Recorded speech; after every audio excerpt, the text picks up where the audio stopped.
Dinosaurs, जो रेंगने वाले जीवों के वंशज थे और आकार में इतने बड़े, जिन्होंने पृथ्वी पर लंबे समय तक राज किया। आखिर इनका अंत कैसे हुआ और जब डायनासोर खत्म हो गए तो बचा कौन? करीब 14 करोड़ साल तक इन दैत्याकार छिपकलियों का राज रहा, परंतु अचानक से ये कहां विलुप्त हो गए? आखिरकार ऐसी कौन सी घटना हुई जिसने इनका नामो निशान तक मिटा दिया? और इसे जानने के लिए हमें समय में फिर से पीछे जाना पड़ेगा। तो आइए चलते हैं आज से 6.5 करोड़ साल पीछे। दोस्तों, 6.5 करोड़ साल पहले धरती का मौसम एकदम सुहावना था। चारों तरफ बस हरियाली ही हरियाली थी और वातावरण मानो एकदम शीशे की तरह साफ रहता था। डायनासोर्स के साथ एक और प्रजाति मौजूद थी जो कि थे मैमल्स, और ये स्तनधारी जीव ही हमारे पूर्वज थे। लेकिन डायनासोर्स की ही वजह से ये अपने बिल में छिपे रहते थे। और आपकी जानकारी के लिए बता दूं, डायनासोर्स अंडे देते थे और मैमल्स अंडे नहीं देते हैं। दोस्तों, उस वक्त ये मैमल्स जमीन के अंदर बिलों में छिपे रहते थे और इन्हें क्या पता था कि इनकी यही खासियत इनके लिए वरदान बनने वाला है। और दोस्तों, जब ये सभी जीव आराम से अपना धरती पर जीवन बिता रहे थे, तब 10 किलोमीटर के डायामीटर से धरती पर एक एस्ट्रॉयड बढ़ता नजर आ रहा था और धरती के ग्रेविटेशनल फील्ड में आते ही इसकी रफ्तार एकदम से तेज हो गई थी। करीब 70,000 किलोमीटर प्रति घंटे की रफ्तार से ये वायुमंडल की तरफ प्रवेश करता है और धरती के वायुमंडल में घुसते ही ये आग के गोले के आकार में बदल जाता है, जिसकी चमक इतनी अधिक होती है कि 800 किलोमीटर की रेंज में आने वाले सभी डायनासोर्स अंधे हो जाते हैं। और ये जीव भले उसे देख नहीं पा रहे थे पर महसूस कर पा रहे थे। तभी एस्ट्रॉयड जमीन से टकराता है और एक भयंकर विस्फोट होता है और ये विस्फोट इतना शक्तिशाली था कि पृथ्वी से टकराने के बाद लाखों टन धातु उछलकर अंतरिक्ष में पहुंच जाते हैं। और तो और विस्फोट वाली जगह में 180 किलोमीटर चौड़ा और 20 किलोमीटर गहरा गड्ढा बन गया था और इस गड्ढे का सारा मैटर आसमान में घुलकर बादल बन गया था। और इस टक्कर के बाद पृथ्वी पर भूकंप, समुद्र में सुनामी और रेडिएशन फैलने लगे और सभी डायनासोर्स इस आग की भट्टी में जलने लगे। तकरीबन 40 मिनट तक अंतरिक्ष में उछले धातु और पत्थर पृथ्वी के गुरुत्वाकर्षण की वजह से आग के गोले में बदलकर डायनासोर्स पर गिरने लगे। धूल का एक मोटा बादल 6000 प्रति घंटे की रफ्तार से मौत को लेकर पृथ्वी पर आ रहा था और ये धूल के बादल कई गुना मोटे थे, जिससे कि सूर्य की रोशनी का पृथ्वी पर पहुंच पाना असंभव था। बल्कि कई सालों तक धरती पर सूर्य की रोशनी पहुंच ही नहीं पाई और इसके परिणाम स्वरूप धरती पर लगभग पेड़ पौधों की सारी आबादी नष्ट हो गई थी। और विस्फोट के 90 मिनट बाद धरती का टेम्परेचर 150 डिग्री सेल्सियस तक पहुंच गया था और इस महाप्रलय के बाद 25 किलो से ऊपर के सभी जीव मारे गए।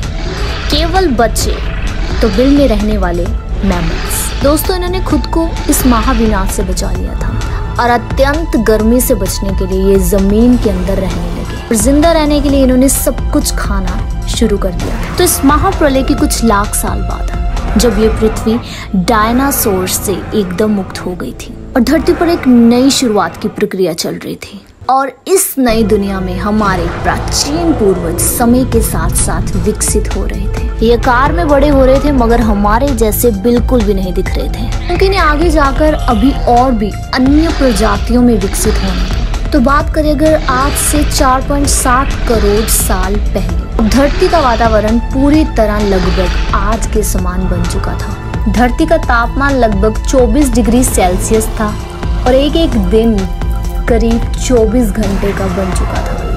और दोस्तों, इस धरती के लगभग सारे महाद्वीप पूरी तरह जाने पहचाने थे केवल एक नए विभाग की रचना बाकी रह गई थी। धरती के टेक्टोनिक प्लेट्स में फिर से ऐसी हलचल हुई जो धरती को एक दूसरे के पास ले जा रही थी। ये वही भूभाग है जहां आज इस वीडियो को देखने वाले अधिकतर लोग रहते हैं। यह है इंडिया, जो एशिया महाद्वीप की ओर तेजी से बढ़ रहा था। इन दोनों के आपस में टकराने की वजह से एक नए भूत श्रृंखला का निर्माण हुआ और एक नए पर्वत श्रृंखला, और यह है दुनिया की सबसे छोटी माउंट एवरेस्ट।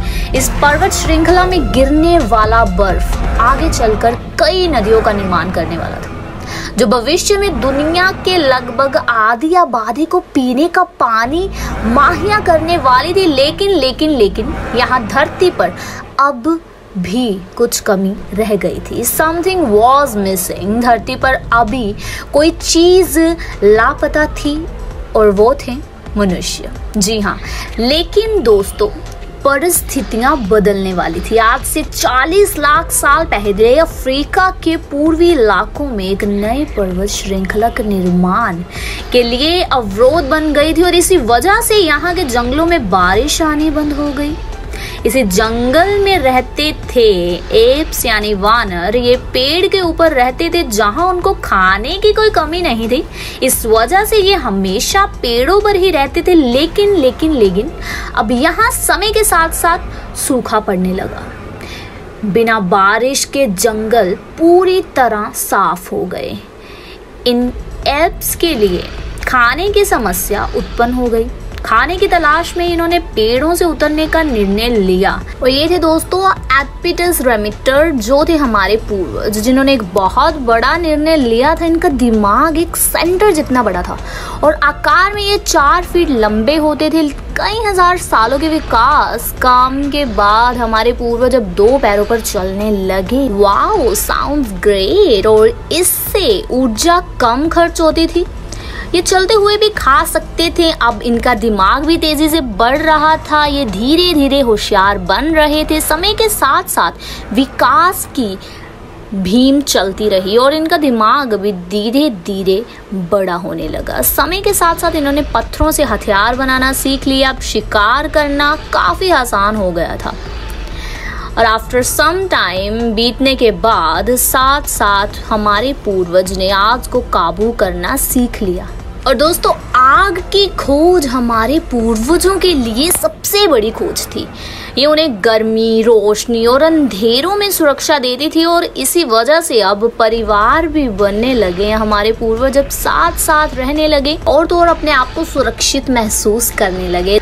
दरअसल दोस्तों मांस को आग में पकाकर खाने से कम ऊर्जा खर्च होती है और इसी वजह से ये ऊर्जा अब उनके दिमाग में खर्च होने लगी। दरअसल हमारे पूर्वजों का दिमाग अब काफी बड़ा हो चुका था और हमारे पूर्वज होमो इरेक्टस, जो अन्य जानवरों से ज्यादा होशियार थे और मिलजुल कर रहने वाले पहले जीव थे। इन्होंने अपने संदेश को दूसरों तक पहुंचाने के लिए अलग अलग आवाजें निकालना शुरू कर दिया। इससे हमारे पूर्वजों ने भाषा का निर्माण किया जिससे जारी हम बातचीत कर सकते थे और ये हमारी सबसे बड़ी उपलब्धि थी दोस्तों। और दोस्तों करीब आज से 2 लाख साल पहले कई सालों के विकास के बाद हमारा अस्तित्व शुरू हुआ। हम होमो सैपियंस यानी बुद्धिमान जीव हमारे पास धरती के सारे जानवरों की तुलना में सबसे बड़ा दिमाग रखने वाले थे। हमारे पास औजार, भाषा और सबसे बड़ी चीज हमारे पास दिमाग था। तो दोस्तों आज से करीब 4.5 अरब साल के सफर को तो आपने और हमने मिलकर तय कर लिया। अब हम वापस घर आ चुके हैं और ये है दोस्तों हमारी दुनिया, हमारा समय। आज हम काफी विकसित और आधुनिक बन चुके हैं। आज हम अपने आसपास घटनाओं को पूरी तरह समझ सकते हैं क्योंकि हम जानते हैं कि ये समुद्र कहाँ से आए हैं। हम आज भी ये जानते हैं कि ये जमीन जहां हम खड़े हैं उसका निर्माण कैसे हुआ और आखिर में धरती में जीवन कहां से आया। दोस्तों हमारा सफर अभी भी खत्म नहीं हुआ। हमें अभी और भी आगे जाना है, हमें संसार को और अच्छे से समझना बाकी है। तो आज के लिए बस इतना ही। अगर आपको ये वीडियो पसंद आया हो तो इसे लाइक ज़रूर करें और नीचे कमेंट बॉक्स में बताएं कि आपको ये सफ़र कैसा लगा, और साथ ही साथ हमारे इस चैनल को सब्सक्राइब करना मत भूलिएगा।